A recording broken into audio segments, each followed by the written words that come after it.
Oke, assalamualaikum warahmatullahi wabarakatuh. Selamat pagi, selamat siang, selamat sore, selamat malam, kapanpun kalian mendengarkan materi ini. Kembali lagi bersama Bu Dinda di pelajaran PPKN kelas 7. Oke, untuk pertemuan kali ini atau pembahasan kali ini masih sama nih, masih di bab satu, masih di perumusan dan penetapan Pancasila sebagai dasar negara.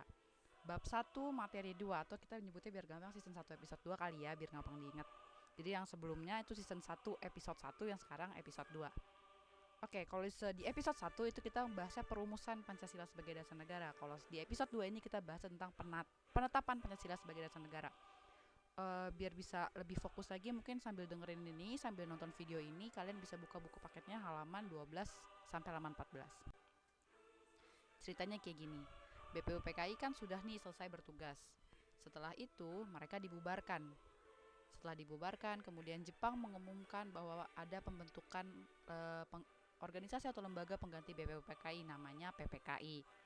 Setelah itu, untuk menindaklanjuti pembentukan PPKI, tiga tokoh negara Indonesia, Bapak Insinyur Soekarno, Bapak Muhammad Hatta, dan Bapak Rajiman Widyodiningrat dipanggil ke Vietnam oleh Jenderal Terauchi. Oleh Jenderal Jepang pada saat itu dipanggil untuk membahas pembentukan PPKI ini. Hasil pembahasannya salah satunya adalah menentukan bahwa Pak Insinyur Soekarno jadi ketua PPKI dan wakilnya adalah Bapak Muhammad Hatta.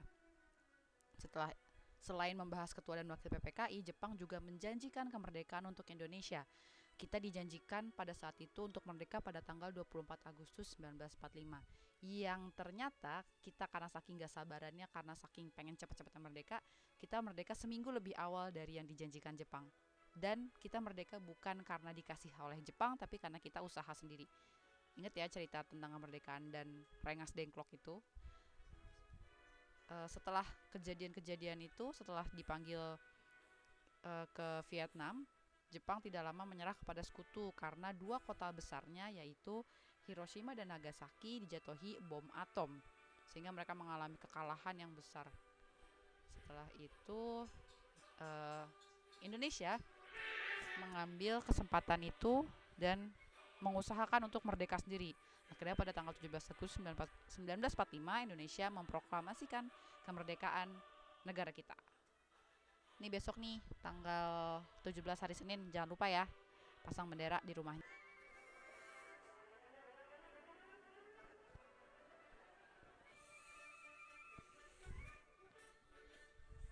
Nah, ini dia. Tadi kalau udah berdasarkan gambar, sekarang berupa teksnya.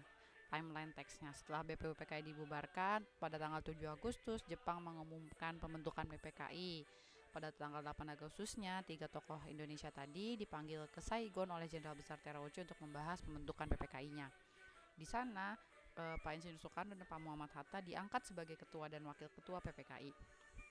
Selain pengangkatan ketua dan wakil, Jepang juga memberikan janji kepada Indonesia untuk memerdekakan Indonesia, untuk membebaskan Indonesia pada tanggal 24 Agustus 1945.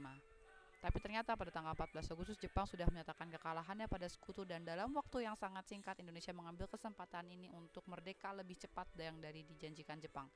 Jadi biar dikenangnya kita merdeka sendiri, memang kita kan merdeka sendiri, bukan hasil pemberian Jepang kayak gitu.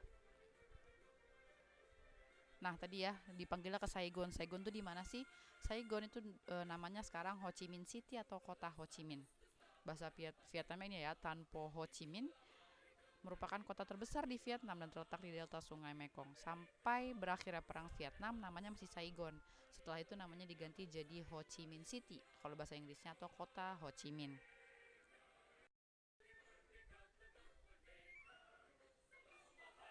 Ini dia pembahasan tentang PPKI.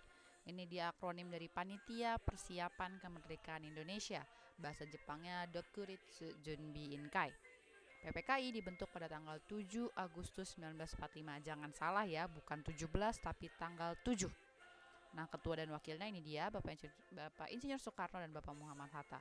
Jumlah anggotanya ada 21 orang ditambah 6 orang. Kesemuanya adalah orang Indonesia. Kenapa Ibu Nusa ditambah 6 orang? Karena anggota resminya itu hanya 21 orang. Yang dimaksud anggota resmi adalah anggota yang namanya diketahui oleh pihak Jepang sebagai pembentuk PPKI. Tapi orang Indonesia menambahkan lagi 6 anggotanya tanpa sepengetahuan Jepang sebagai bentuk upaya yang menunjukkan bahwa kita tuh merdeka berdasarkan usaha sendiri, bukan karena dikasih Jepang, bukan karena nurutin perintah Jepang. Kita juga usaha sendiri. Nah, 21 orangnya ini komponennya atau komposisinya terdiri dari ini. Jadi dicampur-campur, nggak cuma semua orang Jawa. Ada orang dari Jawa, Sumatera, Sulawesi, Kalimantan, Sunda Kecil atau sekarang disebut dengan Nusa Tenggara, dari Maluku dan Tionghoa juga. Kemudian PPKI melaksanakan sidang pada tanggal 18 Agustus 1945, satu hari setelah Indonesia merdeka. Setelah Indonesia memproklamasikan kemerdekaannya, PPKI bersidang. Harusnya kan PPKI itu tugasnya mempersiapkan kemerdekaan Indonesia ya, tapi dia justru baru bersidang pertama kali setelah Indonesia merdeka. Yang dibahas atau yang dihasilkan oleh sidang PPKI ini ada 3. Yang pertama, menetapkan UUD 1945. Jangan lupa ya, di PPKI yang ditetapkan adalah UUD-nya. Sedangkan kalau di BPUPKI yang ditetapkan adalah Pancasila atau dasar negaranya.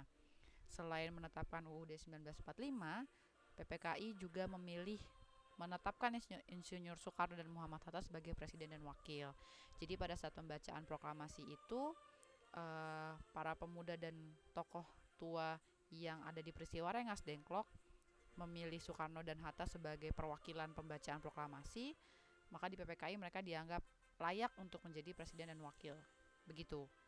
Selain presiden dan wakil dan UUD, di sidang PPKI juga membentuk KNIP atau Komite Nasional Indonesia Pusat. KNIP ini merupakan sejenis lembaga legislatif. Jadi kalau di zaman sekarang nyebutnya seperti DPR, DPD, DPR, MPR, DPD kayak gitu. Ini dia terakhir ada quotes dari Bapak Insinyur Soekarno, bangsa yang besar adalah bangsa yang menghargai jasa-jasa pahlawannya. Nih udah deket-deket hari kemerdekaan, memperingati hari kemerdekaan, jangan lupa untuk mengenang jasa pahlawan, mendoakan kebaikan mereka. Kayak gitu. Oke, auf Wiedersehen, sampai berjumpa di materi berikutnya. Terima kasih atas perhatiannya. Kalau ada pertanyaan, boleh silakan tanya langsung di komen Google Classroom aja ya, jangan di komen YouTube-nya. Terima kasih sudah mendengarkan. Sampai bertemu di pertemuan berikutnya. Assalamualaikum warahmatullahi wabarakatuh. Sampai jumpa lagi.